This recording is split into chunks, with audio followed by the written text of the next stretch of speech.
6절까지 말씀 통해서 이름값 하는 신앙이라는 제목으로 함께 말씀을 나누도록 하겠습니다. 사람이 태어나면 제일 먼저 하는 일이 있습니다.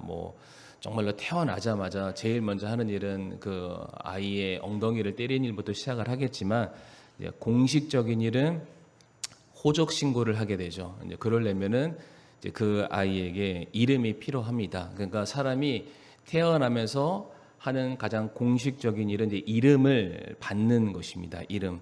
그리고 죽어서도 이제 사망 신고서에 이제 그 이름을 쓰면서 그의 생애를 마무리하게 되죠. 그러니까 이름을 얻고 이름만 남기고 가는 게 우리 인생이다라고 말할 수가 있을 텐데, 어쩌면 그래서 호랑이는 죽어서 가족을 남기고 사람은 죽어서 이름을 남긴다라는 그런 속담이 있는 것 같습니다.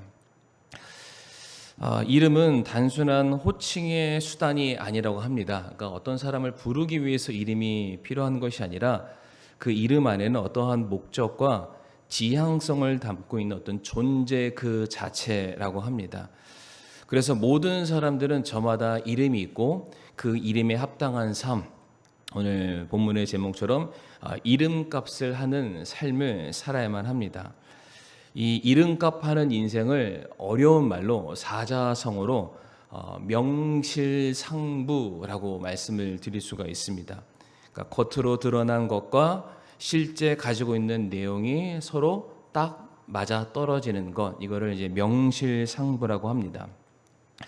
모든 사람은 자기의 이름에 걸맞는 삶을 살아야만 하는 숙명을 가지고 태어났습니다. 왜냐하면 그 이름은 누군가 지어준 사람이 있기 때문입니다. 우리 성도님들 여기 다 이제 각자의 이름이 있으실 텐데, 아무도 자기 이름을 자기가 결정한 사람이 없습니다. 그러니까 나중에 커서 개명을 하지 않는 이상 그 이름은 누군가에 의해서 주어지게 됐고, 그 이름이 주어졌을 때에는 이렇게 살았으면 좋겠다라는 소망과 어떠한 이유를 담고 살아가게 됩니다.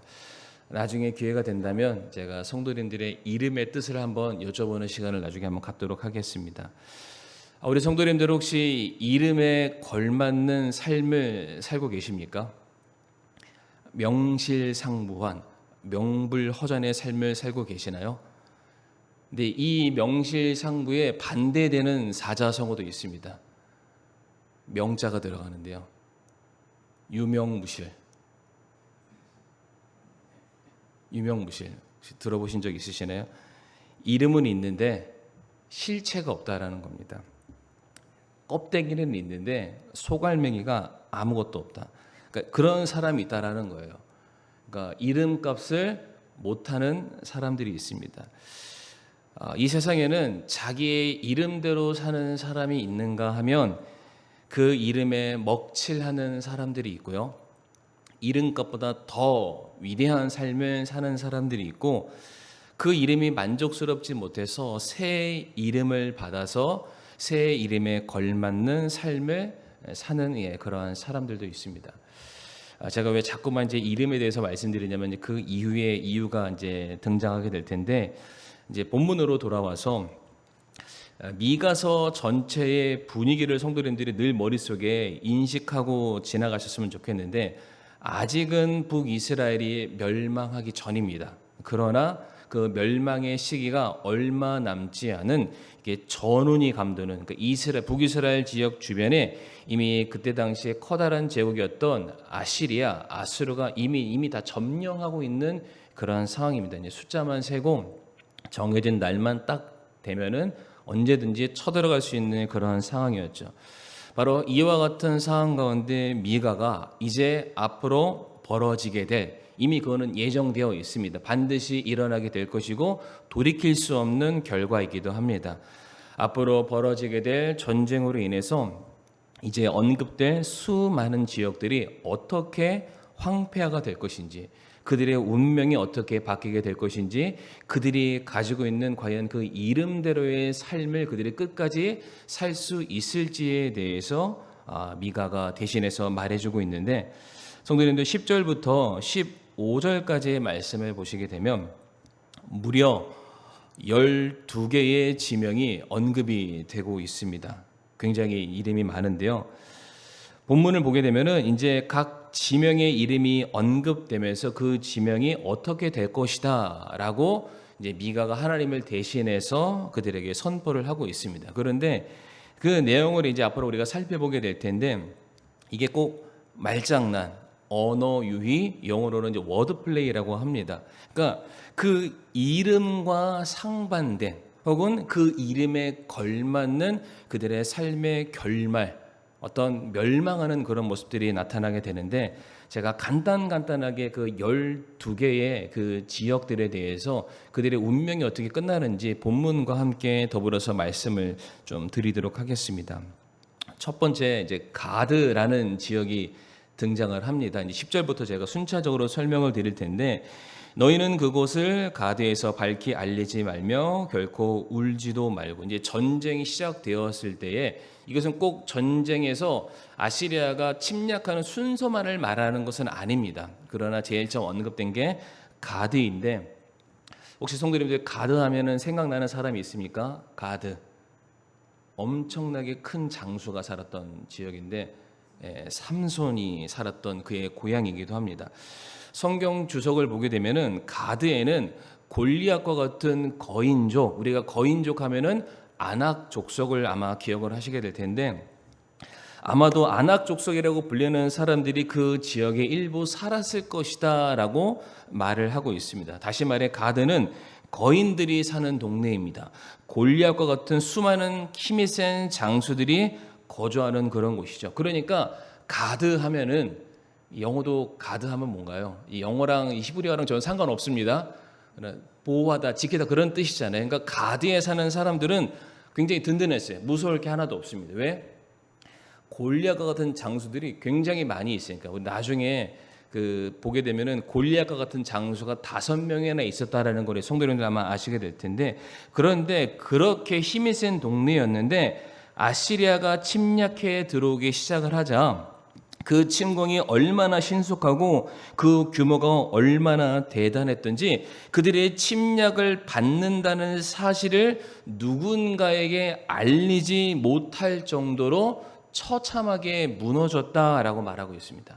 그러니까 한마디로 가드는 허우대는 멀쩡한데 힘도 제대로 써보지 못하고 주랭랑을 쳤다라고 말하고 있습니다.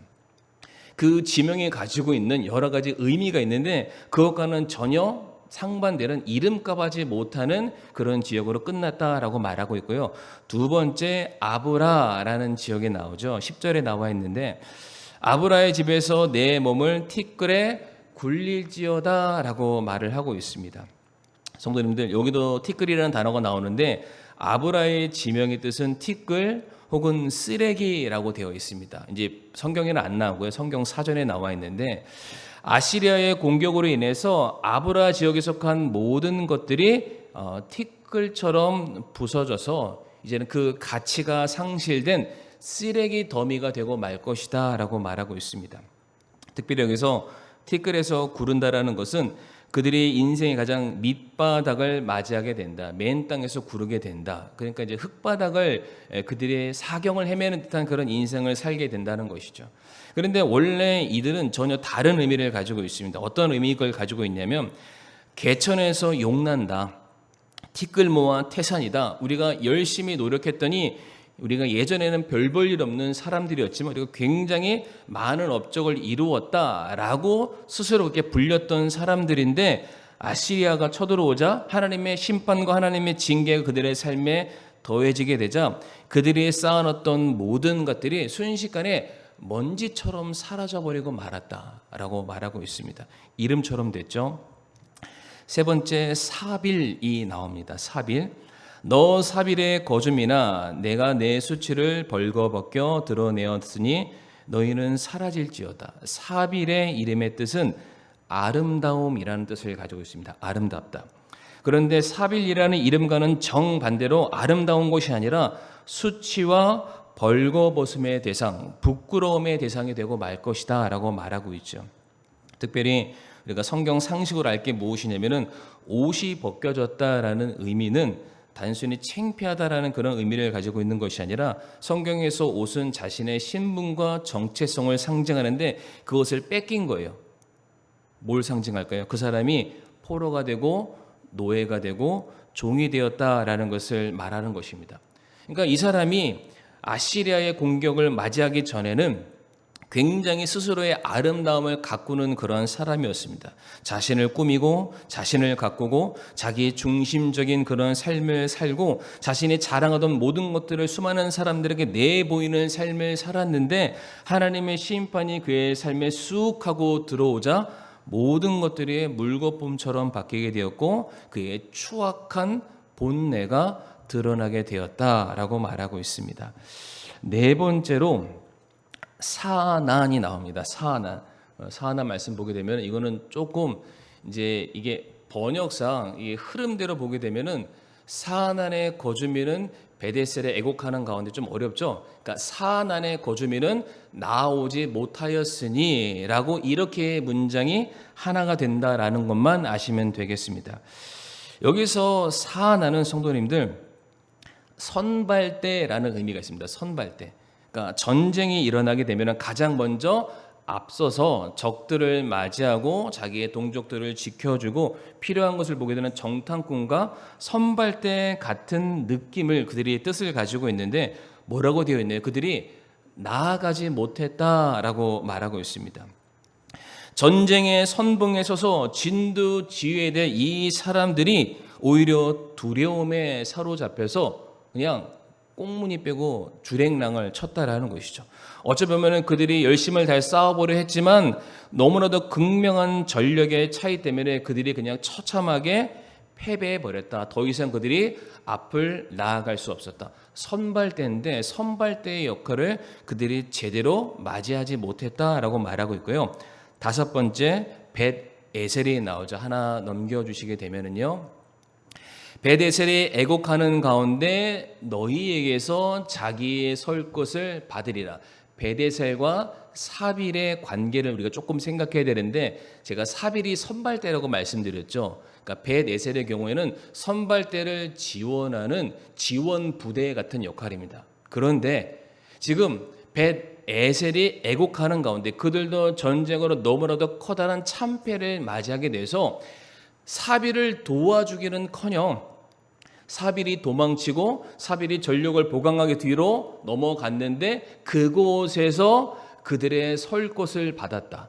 그러니까 벳에셀이 도와줘야 되는 사람인데 거꾸로 사빌에게 찾아가서 야 우리도 너희를 도와줄 만한 형편이 못 되니까 야 우리도 숨 좀 고르자. 우리도 필요한 거 너에게 줘라고 이게 전세가 역전된 그런 상황을 지금 말해주고 있죠. 여섯 번째로 마롯이라는 지명이 나옵니다. 마롯의 거주민이 염려하며 복을 기다렸으나 재앙이 주로부터 내려와 예루살렘 성문에 이르렀다. 여기서 마롯은 성도님들 무엇과 어근이 같냐면 마라와 같습니다. 마라. 혹시 마라 기억나시나요? 나오미 쓴이죠. 쓴물 쓴맛 쓰디 쓰다. 나오미가 자기 자신을 향해서 나를 기쁨이라고 말하지 말아라. 오히려 사람들에게 내가 처한 모든 형편들 너희가 다 아는데 이런데 인생이 어떻게 기쁨이다라고 말할 수 있으니까 나를 차라리 고통과 쓰디쓴 인생을 상징하는 마라로 불러달라. 이 마롯이 동일한 어원을 가지고 있습니다. 다시 말해 그들은 복을 기다렸습니다. 하나님께서 그들을 지켜주시기를 사모했고 하나님께서 그들에게 필요를 채워주실 것을 그들은 기도했고 하나님의 구원이 그들의 삶에 임하기를 바랬지만은 그들은 쓰디쓴 패배, 실패의 눈물을 맛보는 인생으로 끝나게 될 것이다 라고 말합니다. 일곱 번째 예루살렘이 나와 있죠. 예루살렘은 성도님들 너무나도 우리가 잘 알아야 되는 기본 상식인데 평화의 도성 혹은 평화의 근원지라는 의미를 가지고 있습니다. 그런데 그와 같은 예루살렘에 마롯과 같은 그런 일들이 일어나게 될 것이다. 무슨 말인가요? 평화의 도성이었지만은 그런데 그곳이 전쟁과 침략과 재난과 기근이 그칠 날이 없게 될 것이다라고 말씀하고 계세요. 그리고 실제로 지금도 예루살렘에는 끝나지 않는 전쟁이 오늘날에도 계속해서 이어지고 있습니다. 벌써 여덟 번째인데요. 라기스입니다. 라기스. 오 라기스의 거주민아 너는 빠른 짐승에게 병거를 맬지어다. 라기스는 시온의 딸에게 죄의 시작이 되나니 이스라엘의 범법들이 내 안에서 발견되었다라고 이제 말을 하고 있는데, 라기스의 경우에는 지명의 뜻보다는 그 지명 자체가 가지고 있는 굉장히 중요한 상징성이 있는데, 라기스는 유다의 서남부에 위치된 곳인데 거기에는 굉장히 튼튼한 요새가 하나 세워졌다고 합니다. 그러니까 웬만한 전쟁에서도 마치 여리고 성과 같이 쉽게 정복할 수 없는, 넘어설 수 없는 무적의 장소인 요새가 라기스에 있었다라고 해요. 그런데 라기스가 뭐라고 말하고 있습니까? 너는 빠른 짐승에게 병거를 맬지어다. 무슨 말이냐면 빨리 도망치라는 겁니다. 여기 남아있다가는 너희들이 그 아수르의 침략에 모든 것이 다 무너져 버리고 너희도 죽을 줄 모르니까 그냥 빨리 그곳에 가장 빠른 짐승에게 너의 모든 것을 맡겨서 빨리 그곳을 도망쳐라 라고 말하고 있어요. 실제로 거기에 모든 살고 있는 라게스의 거주민들이 빠지고 난 다음에 아시리아의 사네립 왕이 그곳을 자신의 거점으로 삼아서 또 다른 지역을 점령하게 됩니다. 그것이 바로 나와 있는 이스라엘의 범법들이 내 안에서 발견되었다라는 그런 뜻이기도 합니다. 9번째, 모레셋 가드라고 나와 있죠. 그러므로 내가 모레셋 가드에게 예물을 주리니 라고 되어 있는데, 모레셋 가드의 이름의 뜻은 소유, 목, 재산, 그러니까 물질과 재물에 관련된 그런 의미를 가지고 있는데, 뭐라고 말하냐면 내가 너희에게 예물을 주겠다라고 말합니다. 그러니까 모레셋 가드는 돈이 정말로 많은 곳이에요. 부유한 곳이에요. 오히려 도움을 받으면 받았지 도움을 줄 필요가 없습니다. 그런데 뭐라고 되어 있죠? 내가 너희에게 예물을 주겠다. 무슨 얘기일까요? 이들이 가지고 있는 모든 것들이 아시리아의 세금으로 다 빼앗긴 거예요. 그러니까 그들이 스스로 자립할 수 있는 힘이 없으니까 내가 너희들 먹고 살 수 있도록 입에 풀칠할 수 있을 정도 뭐라도 좀 줄게 라는 그런 상황이 되었다라고 말해주고 있습니다. 10번째, 악십인데요. 악십의 집들이 이스라엘의 왕들에게 거짓말이 되리라. 악십의 뜻은 거짓말하는 자, 속이는 자, 실망시키는 자라는 뜻인데, 이들이 오히려 누군가에게 속임을 당하고 누군가에게 배신을 당하게 될 것이다 라고 말을 하고 있습니다. 성도님들 따라오시느라 많이 힘드시죠? 이제 11번째입니다. 11번째, 마레사가 나오죠. 마레사. 마레사의 거줌이라 그러할지라도 내가 상속자를 내게로 데려오리니 라고 되어 있는데요. 마레사는 여기 나와 있는 대로 그 뜻이 소유자, 상속자라는 뜻을 가지고 있습니다. 그런데 뭐라고 되어 있냐면은 내 상속자를 내게로 데려오겠다. 무슨 얘기일까요? 너에게는 상속자가 끊겼다라는 겁니다. 그러니까 그들이 무엇인가를 계속해서 후손을 이을 수 있는 상태가 아니다. 더 이상 후대를 이을 수 없다. 너희들도 쉽게 말해서 정복당하게 될 것이다 라고 말을 하고 있습니다. 그리고 마지막 12번째로 아둘람이 나옵니다. 아둘람. 그가 이스라엘의 영광인 아둘람에 이르리라. 이 말씀만 보게 되면 마치 이스라엘의 영광이 아둘람으로 옮겨져서 계속해서 하나님께서 놀라운 역사를 일으키신다라는 것처럼 보입니다. 근데 성도님도 혹시 아둘람 하면 생각나시는 게 있으십니까? 다윗이 도망치다가 숨었던 굴 중에 하나가 아둘람이죠. 여기서 다윗이 수많은 패잔병들, 예루살렘과 이스라엘에 쫓겨남을 당했던 사회적인 약자들과 만나서 거기서 다시 한번 새롭게 일어나는 그런 장소이기도 합니다. 그러니까 도망자의 장소예요. 굉장히 별 볼 일 없는 그런 곳입니다. 그런데 바로 그곳에 무엇이 옵니까? 이스라엘의 영광이 올 것이다. 결국에는 예루살렘에 있었던 하나님의 놀라운 영광이 그 적들의 침략으로 인해서 도망쳐서 다윗이 숨었던 그 아둘람 굴까지 가게 될 것이다. 그러니까 처참한 현실을 지금 말해주고 있습니다. 바쁘게 왔는데요. 12가지 지명의 뜻. 그러니까 하나같이 그들의 이름과는 반대되는 혹은 그들의 이름값도 하지 못하는 삶을 살아가는 거예요. 그러니까 제가 이 말씀을 준비하다가 뭘 생각했냐면 우리 성도님들에게 뭐가 확실히 더 확 와닿을까? 그러니까 하나님께서 갑자기 오늘날 우리들에게 말씀하시는 거예요. 들으라 반석교회의 성도들아, 광주에는 빛이 없을 것이다. 이게 뭔가 좀 확 와닿으시나요? 제가 몇 군데 조사했습니다. 화순이 무슨 뜻인 줄 아세요? 화목한 마을이라는 뜻이에요. 화순아, 너희 안에서 싸움이 그치지 않을 것이다. 또 조사했습니다. 한평, 평화로운 마을이래요. 평화로운 마을. 한평, 너희 눈에 눈물이 마를 날이 없을 것이다. 마지막으로 제가 고창도 준비했습니다. 고창 뜻은 높고 넓은 들이라는 뜻을 가지고 있는데, 고창아, 네 모든 땅들은 전부 다 갈라지게 될 것이다. 이렇게도 와닿지 않는다면 성도님들, 오늘 설교를 이따 집에 가서 한번 더 들어보시길 바랍니다. 이해가 확 오시나요? 그러니까 원래 이름이라는 것은 자기가 대표할 수 있는, 자기가 자랑할 만한 것, 으뜸이 될 만한 것을, 그것을 내걸기 마련입니다. 난 이렇게 살 거야, 난 이러한 사람이야.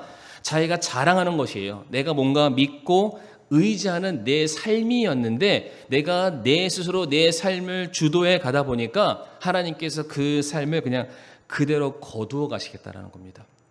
더 이상 네가 만든 네 이름대로 내가 못 살게 만들 거야. 네가 원하는 대로 살 수 없을 거야 라고 말씀하십니다. 성경에 대표적으로 자기의 이름을 내걸다가 폭삭 망한 사건이 하나 있습니다.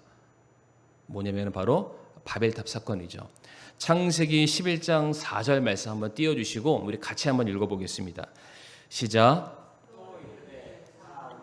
우리를 위하여 도시와 탑을 세우고 탑의 꼭대기를 하늘에까지 닿게 하며 우리가 우리를 위하여 이름을 내고 이로써 온 지면에 널리 흩어짐을 면하자 하더라. 아멘. 바벨탑을 세웠던 여러 많은 이유가 있지만 대표적인 이유가 무엇입니까? 나와 있죠. 그대로 자기의 이름을 만천하에 알리기 위해서였다라고 말합니다. 김아무개, 이 세상에서 가장 높은 건축물을 세우다. 김아무개, 하나님께서 내리실 심판에서 벗어나기 위해서 그 건축물을 세우다. 하늘까지 맞닿아서 하나님과 대등하게 자기의 이름을 세상에 알리기 위해서 바벨탑을 쌓아 올리다. 이 목적으로 바벨탑을 세웠다라는 겁니다. 그런데 그 결과가 무엇입니까? 결국 그들이 쌓았던 바벨탑이 무너지게 되죠. 실패로 넘어가게 됩니다. 그런데 바벨의 뜻이 무엇이냐면 혼잡함과 무질서와 흩어짐이라는 뜻을 가지고 있다고 합니다. 굉장히 모순적이죠. 스스로 높아지려 했습니다. 스스로 그가 더 높은 곳을 올라가려 했지만 그들의 이름처럼 그들은 낮아지게 되었고요. 흩어지게 되었습니다. 자기의 세상을 만든 것이 아니라 자기의 이름조차 세울 수 없는 비천한 인생으로 그들이 전락하고 말았습니다. 그러니까 이 땅에 살고 있는 모든 사람들이 자기의 이름을 내걸고 사는 순간 그들의 결말은 바벨탑과 같습니다. 그리고 오늘 본문에 나왔었던 그 12지명의 이름처럼 그렇게 되기를 원했으나 하나님께서 그것을 기뻐하시지 않고 하나님께 그들의 영광을 거두어 가시는 순간 그들의 이름과는 정반대의 부끄러운 삶을 살아가게 되는 것이죠. 반대로 우리 예수님의 삶은 어떠셨습니까? 예수님께서는 자신의 이름을 스스로 감추셨습니다. 그러니까 이름을 감춘다는 것은 그분이 가지고 있는 모든 것들을 스스로 다 포기하셨다는 뜻이죠. 하늘의 보좌의 영광을 다 버리시고 낮고 낮은 이 땅에 비천한 인간의 몸을 입고 오셨습니다. 그리고 친히 섬김의 종이 되셔서 죽기까지 우리 모든 사람들을 위해서 그 사랑의 본을 보이셨고 섬김의 본을 보이시게 됩니다. 그때 예수님께서 그 사랑의 증표로 이 땅의 가장 높은 곳에 사랑과 희생과 섬김의 본을 보이셨는데 바로 그때 하나님께서 그 예수 그리스도를 다시 살리시죠. 그리고 부활하신 예수 그리스도 그분의 이름 앞에 빌립보서에 나와 있죠. 그분의 이름 앞에 모든 사람들의 발이 무릎 꿇게 하셨다. 그리고 그분의 이름에 찬양과 존귀와 영광을 돌려드리게 하였다라고 말하고 있습니다. 그러니까 성경의 원리는 전혀 다릅니다. 우리는 우리의 이름이 드높아지기를 바라지만은 오히려 그렇게 살아갔다 하나님께서 그 이름을 거두어 가십니다. 반대로 우리가 우리의 이름을 드러내는 것이 아니라 조용히 묵묵하게 겸손함으로 순종하며 살아갈 때 오히려 하나님께서 그 이름을 높여주신다라고 말씀하시죠. 다 같이 베드로전서 5장 6절 말씀을 우리가 함께 읽어보기를 원하는데요. 시작. 그러므로 하나님의 강한 손 밑에서 스스로 겸손하라. 그리하면 정하신 때에 그분께서 너희를 높이시리라. 아멘. 하나님의 강한 손 밑에서, 하나님의 주권 아래서 순종하라. 하나님의 인도하심을 그대로 받아들이라. 하나님의 이끄심 앞에 아멘으로 함께 나아가라. 그리하면 정하신 때가 되면은 우리들의 이름을 반드시 높여 주실 것이다. 그 이름을 온 세상에 빛나게 해 주실 것이다 라고 말씀하고 계십니다. 그러므로 우리 사랑하는 성도님들, 자기의 이름을 위해서, 자기 체면을 위해서 우리가 살지 않기를 원합니다. 이름도 없이 빛도 없이 우리가 정말 하나님의 부르심에 합당한 모습으로 살아가다 보면 반드시 하나님께서 우리 성도님들의 이름이 기록되어 있는 놀라운 상급과 면류관을 반드시 주시게 될 것입니다. 그래서 성경 말씀 보게 되면은 참 우리가 어떤 사람으로 불리는지, 어떠한 이름으로 불리는지 그것보다는 오히려 하나님께서 우리를 어떻게 부르시는지가 더 중요하다라는 한 가지 사건을 우리가 좀 찾아보기를 원하는데, 하나님께서 이름을 바꿔주신 두 가지 사건을 우리 성도님들 기억하시죠? 하나님께서 직접 이름을 바꿔서 새로 그에게 새로운 인생을 부여해 주시게 됩니다. 대표적으로 아브람과 사례가 있습니다. 창세기 17장 5절 말씀, 이 말씀도 같이 한번 읽어보겠습니다. 시작. 내 이름을 다시는 아브람이라 하지 아니하고 내 이름을 아브라함이라 하리니 이는 내가 너를 많은 민족들의 조상으로 삼았기 때문이라. 아멘. 원래 아브라함의 이름은 아브람이었다라고 말하죠. 그 이름의 뜻은 한 집안의 아버지, 힘이 센 자라는 그러한 뜻들을 가지고 있습니다. 원래 아브람의 인생은 자기의 식구들만 챙기는, 그 사람들에게만 인정받는, 그들을 먹이고 입히는 일을 위해서 애쓰는 그러한 삶을 살게 됩니다. 지극히 개인주의적이고 이기적인 삶을 살았던 사람이 아브람이죠. 그런데 그런 아브람에게 하나님이 나타나셔서 그의 이름을 아브라함이라고 바꾸시고요, 열국의 아버지, 모든 민족들의 조상으로 하나님께서 삼게 되세요. 그런데 성도님들, 지금 이 창세기 17장에서 하나님께서 아브람을 아브라함으로 부르시잖아요. 그러면 이때 그의 나이가 몇 살이었냐면은 거의 99세쯤 됩니다. 성경 보면 그렇게 되어 있어요. 근데 성도님 기억하시나요? 아브람이 99세까지의 그의 삶이 어떠했을까요? 기억나시죠? 그는 툭하면 약속의 땅을 벗어나고 아내를 누이라고 속이고 하나님의 약속을 믿지 못한 채 첩을 통해서 이스마엘이나 낳으려 했던 그런 사람이었습니다. 그러니까 하나님의 부름 받아서 그 길을 걸어가는 사람은 맞지만 철저하게 자기 중심적이고 자기 만족만을 위한 삶을 살았던 사람이 아브람이었습니다. 그런 아브람에게 하나님께서 말씀하시기를 잠시 사는 이 땅에서의 만족하는 삶이 아니라 영원히 거하게 될 하나님의 나라를 소망하며 살아가게끔 그에게 비전과 계획을 주시게 되죠. 그래서 그의 이름을 바꾸시게 됩니다. 그런데 동일하게 그의 아내였던 사레 역시 사라로 바꾸죠. 창세기 17장 15절 말씀도 한번 보여주시면 하나님께서도 아브람에게 이르시되 내 아내 사레로 말하건대 너는 그녀의 이름을 사레라 하지 말라. 그녀의 이름이 사라가 되리라. 사레의 뜻이 혹시 뭔지 아시나요? 나의 공주입니다. 나의 공주. 충분히 좋은 의미를 가지고 있죠. 그러나 하나님께서 아브람을 아브라함으로 바꾸셨던 것처럼 자기만 알고 자기만을 위해 살아가는 그 인생이 아니라 하나님의 부르심에 합당한 삶을 살도록 사레를 사라로 바꾸게 되죠. 근데 성도님들 재미난 게 있습니다. 뭐가 재미나냐면 아브람이 아브라함이 되고 사레가 사라가 되는 데 있어서 바뀌었잖아요. 바뀌는데 뭐 한 단어가 들어가서 그 이름이 바뀌게 됩니다. 우리가 하나 넘겨주시게 되면은 네, 보이죠? 원래는 이 제 기준으로 오른쪽이 원래 그들의 이름이었습니다. 그런데 거기에 단어 한 개만 더해지는 거예요. 히브리어 해자가 들어가니까 아브라함이 플러스 해로 돼서 아브라함이 되고요. 살에 해자가 더해지니까 사라가 됩니다. 근데 그 해가 성경에는 이 단어 하나하나가 뜻 음자라고 합니다. 그 단어에는 의미가 담겨져 있다는 것이죠. 근데 해가 그 뜻이 영, 호흡, 바람이라는 뜻입니다. 하나님께서 아담을 창조했을 때도 흙을 빚으시죠. 사람의 옷을 만든 다음에 그 코와 입에 무엇을 불어넣으십니까? 생기를 불어넣으시는 그 영을 불어넣으셨더니 그 흙덩어리가 살아있는 생명, 움직이는 생명체가 되었다.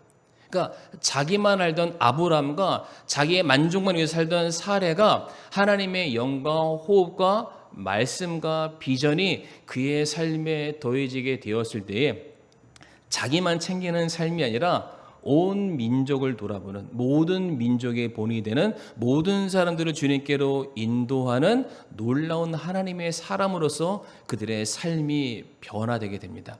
그러니까 하나님께서 그들에게 말씀을 주심으로 말미암아 그들의 이름이 바뀌었고요, 그들의 삶이 바뀌었고 그들이 얻게 된 삶의 결과가 바뀌어지게 된 것입니다. 그러니까 새 이름을 주신 거예요. 근데 새 이름을 주셨을 때에는 이름만 주시지 않습니다. 그 이름을 부여하신 분의 소망이 담겨져 있습니다. 저와 성도님들 어떠한 이름으로 불리고 계십니까? 저희는 적어도 원래 육신의 부모님이 주신 이름을 갖고 살아가는 사람들이기도 하지만 우리가 주님으로 말미암아 거듭난 하나님의 자녀라는 새로운 신분, 그리고 그리스도인이라는 이름을 부여받으면서 살아가는 사람들입니다. 아주 짧게 더하면은 야곱의 이름이 또 바뀌었죠. 야곱이 이스라엘. 이스라엘의 뜻은 하나님이 대신해서 싸우신다. 그러니까 야곱이 그 야복 강가에서 그동안 자기 꾀로 살아왔던 모든 인생들의 결말이 다 계속 틀어졌잖아요. 그러니까 안 되겠다. 나 이렇게 살다가는 나 죽겠다. 하나님의 천사의 그 허리자락을 칵 잡고 나 안 도우시면 안 됩니다. 그러니까 내 인생 온전히 당신께 달려 있습니다. 나를 좀 살려주세요라고 했을 때에 드디어 야곱이 스스로 자기의 이름을 버리는 그 결단을 내리게 됐을 때 하나님께서 그에게 이름을 주시죠. 근데 그 이름이 너무나도 위대합니다. 그래? 그러면은 너 발꿈치를 잡는 사람, 기회주의자 다 버려라. 이제 내가 너를 대신해서 너의 인생을 살아주겠다. 이스라엘. 네, 오늘 이 시간 우리 사랑하는 모든 성도님들, 우리가 그동안 살았던 우리의 이름으로 사는 그 삶이 아니라 하나님께서 주시는 우리가 새 이름으로 살아가기를 원합니다. 그리스도인에 합당한 삶을 살기 원하고요. 내 생각과 내 계획대로 사는 삶이 아니라 하나님께서 오늘도 우리에게 주시는 이 놀라운 진리의 말씀을 우리가 받아들여서 그거에 합당한 변화된 모습으로 우리에게 주어진 사명을 한 걸음 한 걸음 나아갈 수 있기를 바라겠습니다.